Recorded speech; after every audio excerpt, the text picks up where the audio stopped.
It was your boy Yirmiyahu Ben Yisrael, and we gonna talk about this whole anti-Semitism nonsense. Man,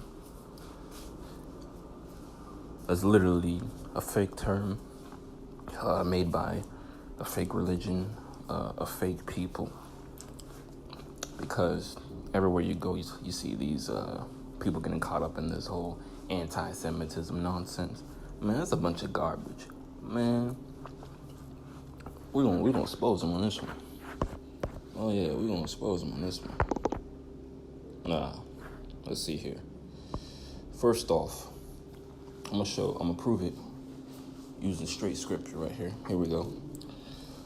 We're gonna go where it all started, and we're gonna see if these Yiddish people are the real Semites. We're gonna see. We're gonna let Yah's word speak for itself. Let's go to Genesis. It's really bad as sheep, but we're gonna say Genesis because most people don't know what you're talking about when you say Genesis. Alright, we're gonna go to Genesis 7, verse 11. In the 600th year of Noah's life, in the second month, the 17th day of the month, the same day were all the fountains of the great deep broken up, and the windows of heaven were opened, and the rain was upon the earth 40 days and 40 nights. In the self same day entered Noah, and Shem, and Ham, and Japheth, and the sons of Noah, and Noah's wife, and the 3 wives of his sons with them, into the ark, they and every beast after his kind, and all the cattle after their kind, and every creeping thing that creepeth upon the earth after his kind, and every fowl after his kind, every bird of every sort.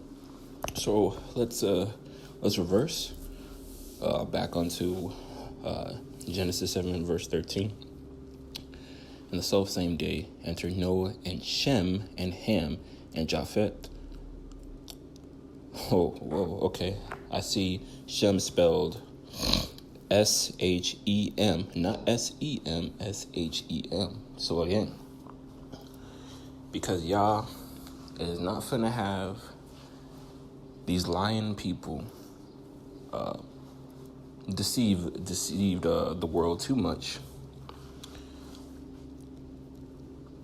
He let them get away with the whole Semitism thing, because how dare they get away with being called Shemites? Oh, he would have had he would have taken them all out, like the Passover in Exodus, when Pharaoh refused to let Yah's people go out of slavery and bondage.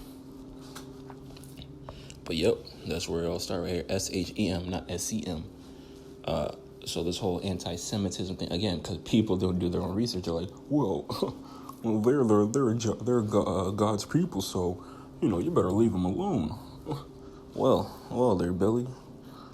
Maybe if you read the Bible some more, you would have known that these Semites are not Yah's people. Matter of fact, they're imports. But that's for another time. They were made to look like they were Yah's people by being brought in. But we have many questions to ask. Matter of fact, we're gonna go here because again, they like to say, "Oh well, we need to help." Matter of fact, it's crazy. These same people talking about we need help after the Holocaust and stuff, and you constantly see these commercials and these fundraisers and stuff trying to help out these people who had this Holocaust happen for what 10 to 12 years. Okay. How about the people who went through 400 years of captivity and bondage? Well, let's go into this.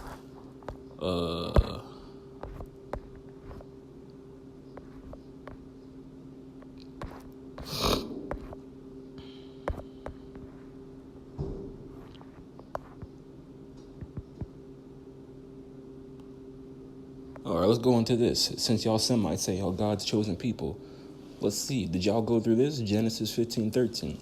And he said unto Abram, know of a surety that thy seed shall be a stranger in a land that is not theirs, and shall serve them, and they shall afflict them 400 years.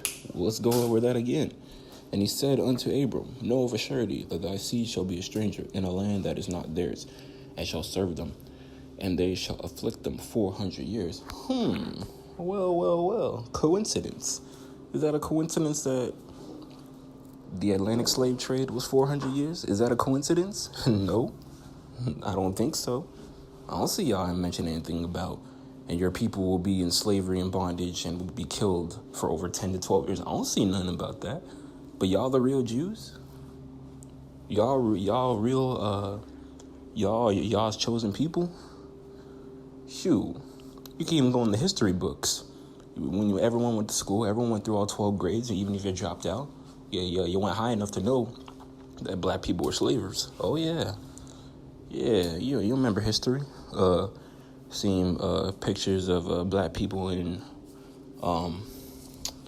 you call them those collars, and being whipped and all that by the white man. Oh, yeah.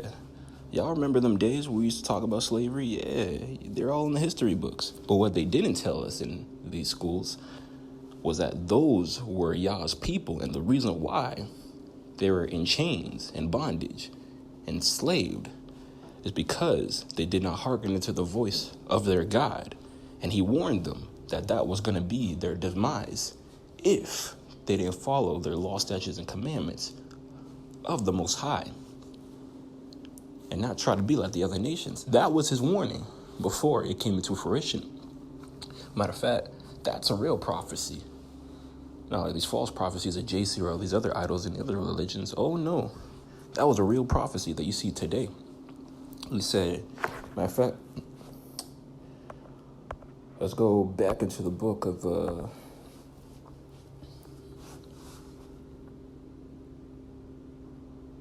Deuteronomy right here, actually.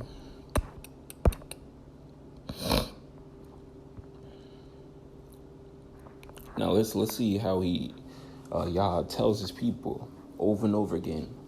We're going to start in Deuteronomy 6, verse 1. Now these are the commandments, the statutes, and the judgments which Yahweh your Elohim commanded to teach you, that ye might do them in the land whither ye go to possess it, that thou mightest fear the Yahweh my Elohim, to keep all the statutes and commandments which I command thee, that thou and thy son and thy son's sons all the days of thy life, that thy days may be prolonged. Hear therefore, O Israel, and observe to do it, that it may be well with thee, and that ye may increase mightily, as Yahweh your Elohim of thy fathers have promised thee, in the land that floweth with milk and honey. And what it goes on to say, Hear, O Israel, Yahweh your Elohim is one Elohim, and thou shalt love Yahweh your Elohim with all thine heart, with all thy soul, with all thy might. And these words which I command thee this day shall be in thine heart, and thou shalt teach them diligently unto thy children, and shalt talk of them when thou sittest in thine house, and when thou walkest by thy way, and when thou liest down, and when thou risest up. And thou shalt bind them for a sign upon thine hand, and they shall be as frontlets between thy eyes, and thou shalt write them upon the posts of thy house and unto thy gates. And it shall be, when Yahweh your Elohim shall have brought thee into the land which he swore unto thy fathers, to Abraham, to Isaac, and to Jacob, to give thee great and goodly cities, which thou buildest not, and houses full of all good things which thou fillest not, and wells digged which thou diggest not, vineyards and olive trees which thou plantest not, when thou shalt have eaten and be full. Then beware lest thou forget Yahweh, which brought thee forth out of the land of Egypt from the house of bondage. Thou shalt fear Yahweh your Elohim and serve him, and shalt swear by his name. Ye shall not go after other gods of the people which are around you. For Yahweh your Elohim is a jealous Elohim among you, lest the anger of Yahweh your Elohim be kindled against thee, and destroy thee from off the face of the earth. Ye shall not tempt the Yahweh your Elohim as ye tempted him at Massah. Ye shall diligently keep the commandments of Yahweh your Elohim, and his testimonies and his statutes, which he hath commanded thee. And thou shalt do that which is right and good in the sight of Yahweh, that it may go well with thee, and thou mayest go in and possess the good land, which Yahweh swore unto thy fathers, to cast out all thine enemies from before thee, as Yahweh hath spoken.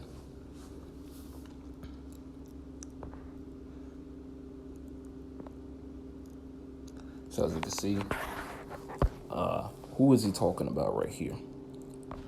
one nation who, matter of fact, this is the same religion that says, like, his name is so holy you can't speak it. And that's a lie. Yahweh says many times to sing praises unto his name. I don't know the verse off the top of my head, but I know it's like Psalm 64 verse 6, which we could just go to that just for some context here. Let's do that.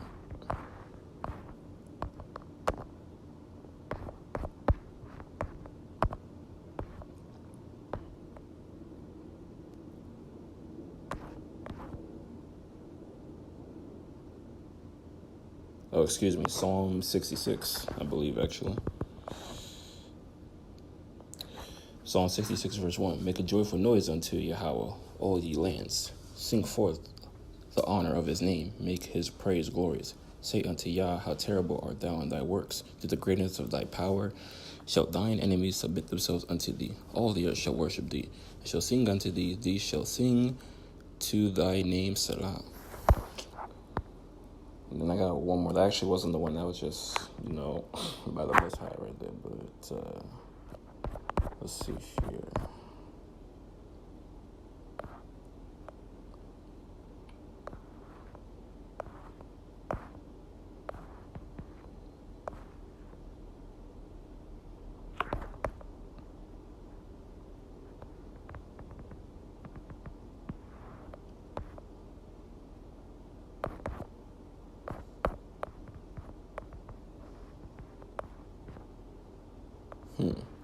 I actually cannot find it right here, but again, that there's many verses where Yah says it says to sing unto his holy name, to praise his name, not to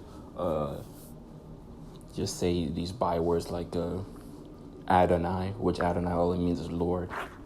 But yep, these anti-Semitism, that's a lie.